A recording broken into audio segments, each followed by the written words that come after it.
Assalamualaikum warahmatullahi wabarakatuh. Perkenalkan kami dari kelompok 3A. Pada kesempatan ini, kami akan mempresentasikan materi berjudul Konstitusi Undang-Undang Dasar 1945. Semoga pemaparan kami dapat menambah wawasan dan pemahaman kita semua. Oke, baik, di sini adalah latar belakang pentingnya konstitusi. Konstitusi merupakan hukum dasar tertinggi yang sangat penting dalam kehidupan bernegara, karena menjadi landasan dalam mengatur jalannya pemerintahan, membagi dan membatasi kekuasaan agar tidak terjadi kesewenang-wenangan, serta menjamin hak asasi manusia bagi setiap warga negara. Selain itu, konstitusi memberikan kepastian hukum dengan menjadi sumber dari semua peraturan perundang-undangan, sehingga tercipta sistem yang tertib dan teratur. Konstitusi juga mencerminkan nilai-nilai dan cita-cita bangsa, serta menjadi pedoman dalam pembentukan hukum agar tetap sesuai dengan tujuan negara. Sehingga keberadaannya sangat penting untuk menjaga keadilan, ketertiban, dan kesejahteraan masyarakat. Kalau kita membahas konstitusi, sebenarnya yang dimaksud adalah aturan paling dasar yang dimiliki oleh sebuah negara. Konstitusi ini menjadi landasan dalam mengatur bagaimana negara dibentuk dan bagaimana pemerintahan dijalankan. Di dalam konstitusi sudah diatur pembagian kekuasaan negara supaya tidak ada satu pihak yang memegang kekuasaan secara berlebihan. Selain itu, konstitusi juga mengatur hak dan kewajiban warga negara sehingga ada keseimbangan antara hak yang diterima dan kewajiban yang harus dijalankan. Karena itu, konstitusi berperan sebagai pedoman utama dalam sistem hukum untuk menciptakan ketertiban, keadilan, dan kestabilan dalam kehidupan bernegara. Untuk slide selanjutnya, kenapa konstitusi memiliki peran yang sangat penting bagi sebuah negara? Karena menjadi dasar hukum tertinggi. Semua kebijakan dan tindakan pemerintah seharusnya berpedoman pada konstitusi. Dengan adanya konstitusi, kekuasaan pemerintah dibatasi agar tidak disalahgunakan dan tetap berjalan sesuai dengan aturan hukum. Selain membatasi kekuasaan, konstitusi juga berfungsi untuk melindungi hak asasi manusia agar hak warga negara tetap dihormati. Melalui peran tersebut, konstitusi membantu mewujudkan sistem pemerintahan yang demokratis, tertib, dan berkeadilan. Oke, selanjutnya yaitu adalah mengenai peran konstitusi di Indonesia yang dibagi menjadi beberapa bagian. Yang pertama adalah sebagai landasan hukum tertinggi, di mana UUD NRI 1945 ini merupakan landasan hukum tertinggi di Indonesia yang menjadi dasar utama dalam penyusunan dan juga pelaksanaan seluruh peraturan perundang-undangan. Artinya, setiap aturan yang dibuat baik oleh pemerintah maupun lembaga negara lainnya harus sesuai dan tidak boleh bertentangan dengan UUD 1945. Yang kedua adalah konstitusi berperan sebagai pembatas kekuasaan agar pemerintah tidak menjalankan wewenangnya secara bebas tanpa batas. Dalam UUD NRI 1945 telah diatur dengan jelas mengenai tugas dan wewenang setiap lembaga negara seperti Presiden, DPR, lembaga lainnya, sehingga tidak terjadi penyalahgunaan kekuasaan. Salah satu contohnya adalah adanya pembatasan masa jabatan presiden, sehingga tidak bisa menjabat seumur hidup. Dan yang ketiga adalah sebagai pelindung hak warga negara. Konstitusi menjamin berbagai hak besar yang dimiliki setiap individu, seperti hak untuk hidup, hak menyampaikan pendapat, dan juga hak menjalankan agama sesuai keyakinan masing-masing. Yang keempat, sebagai pedoman penyelenggaraan negara. Konstitusi berperan sebagai pedoman penyelenggaraan negara karena mengatur secara jelas sistem pemerintahan yang dijalankan di Indonesia, serta menjelaskan hubungan dan pembagian tugas antar lembaga negara. Contohnya adalah adanya pembagian kekuasaan antara eksekutif, legislatif, dan yudikatif yang saling bekerja sama namun tetap saling mengawasi. Dan yang terakhir ini, konstitusi berperan sebagai penjaga stabilitas dan juga persatuan dalam kehidupan berbangsa dan bernegara. Dengan mengatur kehidupan bersama di tengah keberagaman suku, agama, dan budaya, melalui aturan yang jelas, konstitusi membantu mencegah terjadinya konflik antar kelompok karena setiap warga negara ini memiliki hak dan juga kewajiban yang sama. Salah satu contohnya adalah adanya peraturan tentang persamaan kedudukan di depan hukum, sehingga tidak ada perlakuan yang berbeda antar masyarakat. Oke, selanjutnya yaitu mengenai sumber historis, sosiologis, dan juga politik tentang kehidupan berbangsa negara Indonesia. Nah, yang pertama ini adalah sumber historis yang berasal dari perjuangan kemerdekaan. UUD 1945 dibentuk pada saat Indonesia merdeka melalui sidang BPUPKI dan juga PPKI yang melibatkan para tokoh bangsa dan juga merumuskan dasar negara.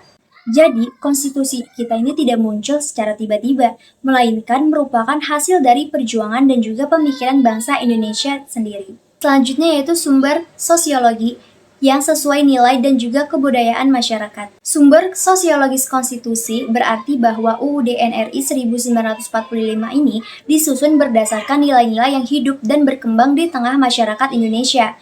Nilai-nilai tersebut antara lain seperti gotong royong, musyawarah, dan juga toleransi yang sudah menjadi bagian dari kehidupan sehari-hari masyarakat. Dengan kata lain, konstitusi mencerminkan cara hidup masyarakat Indonesia seperti kebiasaan bermusyawarah dalam mengambil keputusan dan juga saling tolong-menolong dalam kehidupan sosial. Dan yang terakhir adalah sumber politik hasil kesepakatan para pendiri bangsa. Pada sumber politik ini, Konstitusi Indonesia ini berasal dari hasil kesepakatan para tokoh bangsa yang merupakan dasar negara secara bersama-sama. Konstitusi ini kemudian berperan dalam mengatur sistem kekuasaan negara, termasuk pembagian dan batas kewenangan antar lembaga. Dengan demikian, konstitusi dapat dipahami sebagai hasil kompromi politik agar semua pihak dapat menerima dan juga menjalankan aturan negara secara bersama. Baik, selanjutnya saya akan menjelaskan dinamika dan perubahan Undang-Undang Dasar 1945. Pertama, sejak awal UUD NRI 1945 itu bersifat sementara atau kilat. Jadi memang direncanakan untuk disempurnakan di masa depan. Kedua, Indonesia mengalami krisis ekonomi pada tahun 1997 sampai 1998. Saat itu harga melonjak dan nilai rupiah menurun drastis. Ketiga, masyarakat mulai kehilangan kepercayaan terhadap pemerintah, yang kemudian memicu adanya demonstrasi besar-besaran dan puncaknya pada 21 Mei 1998. Presiden Soeharto mengundurkan diri. Peristiwa ini menandai dimulainya era reformasi. Selanjutnya, pada slide ini kita masuk ke proses amandemen Undang-Undang Dasar 1945. Pertama, dilakukan amandemen karena Undang-Undang Dasar lama memiliki pasal-pasal multitafsir yang bisa menyebabkan kekuasaan berlebihan dan KKN. Kedua, amandemen bertujuan membangun sistem yang lebih demokratis seperti memperkuat hukum dan HAM, menghapus dui fungsi ABRI, serta menjamin kebebasan pers dan otonomi daerah. Dan sebagai tambahan, perubahan UUD 1945 dilakukan sebanyak 4 kali, yaitu pada tahun 1999, 2000, 2001, dan 2002 oleh MPR RI. Selanjutnya saya akan menjelaskan tentang tantangan kehidupan berbangsa. Pertama, Undang-Undang Dasar NRI 1945 saat ini terdiri dari 21 bab, 73 pasal, dan 170 ayat setelah amandemen 1 sampai 4. Selain itu, terdapat 6 pasal penting seperti pasal 4, 10, 12, 25, 29, dan 35 yang berkaitan dengan dasar penyelenggaraan negara. Kedua, secara istilah, konstitusi berasal dari bahasa Prancis, yaitu constituer, yang berarti membentuk negara. Konstitusi ini berfungsi sebagai pembatas kekuasaan serta menjadi pedoman dalam penyelenggaraan negara. Ketiga, Undang-Undang Dasar 1945 merupakan hukum tertinggi di Indonesia. Artinya secara normatif tidak boleh ada undang-undang yang bertentangan dengan Undang-Undang Dasar. Keempat, untuk memastikan hal tersebut ada lembaga yaitu Mahkamah Konstitusi yang berwenang menguji undang-undang melalui uji formal, yaitu dari proses pembentukannya, dan uji material, yaitu dari isi pasal atau ayatnya. Dan yang terakhir, warga negara, baik individu maupun kelompok, memiliki hak untuk mengajukan pengujian ke Mahkamah Konstitusi jika merasa dirugikan oleh suatu undang-undang. Jadi, tantangan kita adalah memastikan seluruh peraturan tetap sesuai dengan Undang-Undang Dasar serta menjaga agar sistem hukum di Indonesia berjalan dengan adil dan sesuai konstitusi. Pada slide ini, kita akan membahas tentang implementasi konstitusi dalam kehidupan bernegara. Seperti yang kita ketahui, UUD NRI 1945 bukan hanya sekedar aturan tertulis, tetapi menjadi pedoman utama dalam menjalankan sistem pemerintahan di Indonesia.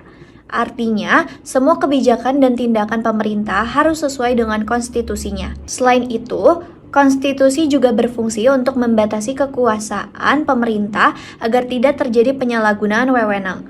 Dengan adanya batasan ini, kekuasaan tidak bersifat mutlak dan tetap berada dalam kontrol hukum.